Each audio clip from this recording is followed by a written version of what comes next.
ଅଯୋଧ୍ୟାରେ ଶ୍ରୀରାମ ମନ୍ଦିରର ପ୍ରତିଷ୍ଠା ଓ ରାମଲାଲାଙ୍କ ବିଗ୍ରହର ପ୍ରାଣ ପ୍ରତିଷ୍ଠା ମହୋତ୍ସବ ଅବସରରେ ଶ୍ରୀକ୍ଷେତ୍ରର ବିଭିନ୍ନ ଅନୁଷ୍ଠାନ ପକ୍ଷରୁ ଆଧ୍ୟାତ୍ମିକ କାର୍ଯ୍ୟକ୍ରମର ଆୟୋଜନ କରାଯାଇଥିଲା।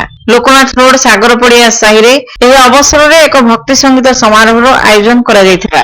ଏଥିରେ ମୁଖ୍ୟ ଅତିଥି ରୂପେ ଯୋଗଦେଇ କୃଷ୍ଣଚନ୍ଦ୍ର ପଣ୍ଡା ମର୍ଯ୍ୟାଦା ପୁରୁଷୋତ୍ତମ ଶ୍ରୀ ରାମଚନ୍ଦ୍ରଙ୍କ ସମ୍ପର୍କରେ ଆଲୋଚନା କରିଥିଲେ। ସାଗର ପଡିଆ ନିବାସୀ ରାମଚନ୍ଦ୍ର ହୋତାଙ୍କ ଦ୍ୱାରା ପ୍ରଦୀପ ପ୍ରଜ୍ୱଳନ କରାଯାଇଥିଲା। ଭଜନ ସମାରୋହରେ କଣ୍ଠଶିଳ୍ପୀମାନେ ଅଂଶଗ୍ରହଣ କରି ସୁଲଳିତ କଣ୍ଠରେ ଭାବପୂର୍ଣ୍ଣ ଭକ୍ତି ସଙ୍ଗୀତ ପରିବେଷଣ କରିଥିଲେ। ସନ୍ଧ୍ୟାରେ ସାଂସ୍କୃତିକ କାର୍ଯ୍ୟକ୍ରମ ପରିବେଷିତ ହୋଇଥିଲା। ସାହିର ଅଧିବାସୀମାନେ ଏହି ଆଧ୍ୟାତ୍ମିକ କାର୍ଯ୍ୟକ୍ରମରେ ଯୋଗ ଦେଇଥିଲେ।